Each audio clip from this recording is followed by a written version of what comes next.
to look at Balasana. So Balasana is child's pose, and this is a resting pose. A pose that you can use if you just want to feel a little bit more grounded, because it is as close to the floor as we're probably going to get in a pose. You can use it if you're feeling a little bit overwhelmed.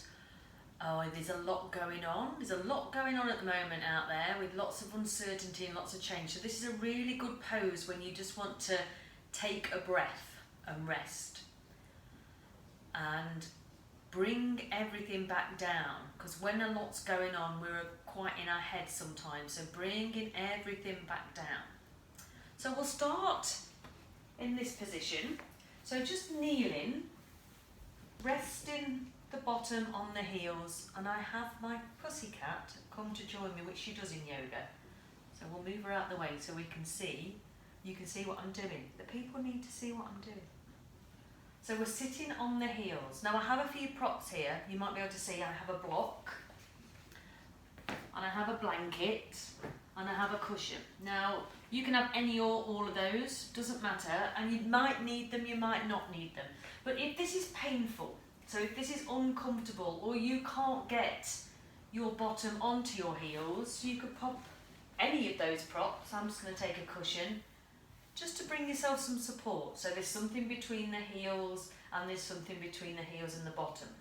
If your knees are painful and you need to come up a bit higher, you can add more props. Or if it's tight on your knees, you can fold up the mat and double it up, so you've got a little bit more support underneath. So just here for a moment, and what we want you to sort of concentrate on is feeling the weight basically over the heels. So the weight is going down with gravity, and the pelvis is sitting on the heels. I'm just going to take the prop away, lengthen out the mat. And then traditionally, child's pose is done by bringing down the chest and the head to the floor, and the arms go behind. Now, I'll move that prop.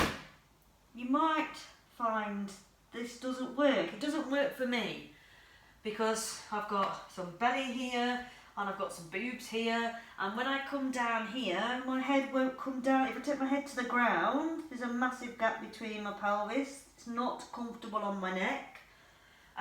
So the way I teach it is I teach it with legs wide. So we take the legs wide, bring the big toes together, and bring ourselves down to the ground.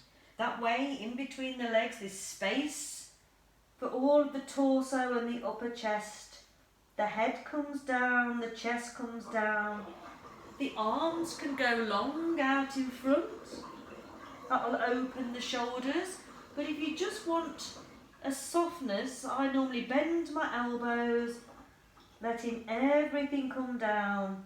The weight is over the heels. The forehead is on the ground. And we can breathe into the back. So feeling that breath, fill the whole of the back.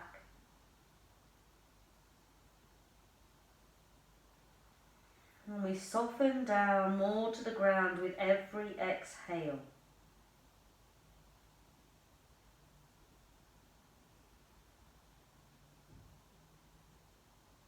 Again, you can use your props.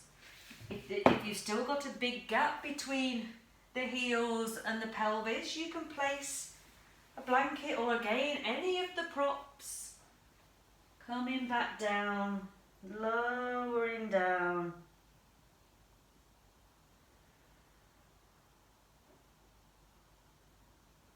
That actually creates a little bit more space in my sacrum, the triangular bone at the bottom of the spine.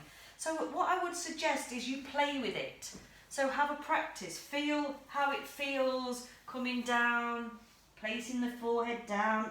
Anatomically that might work for you, taking the arms behind.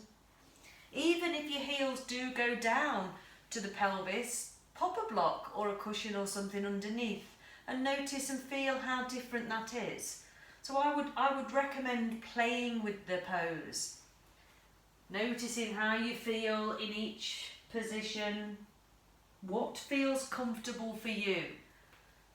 Because at the end of the day, it's about finding comfort in these positions. We shouldn't be in any discomfort or any pain or anything like that.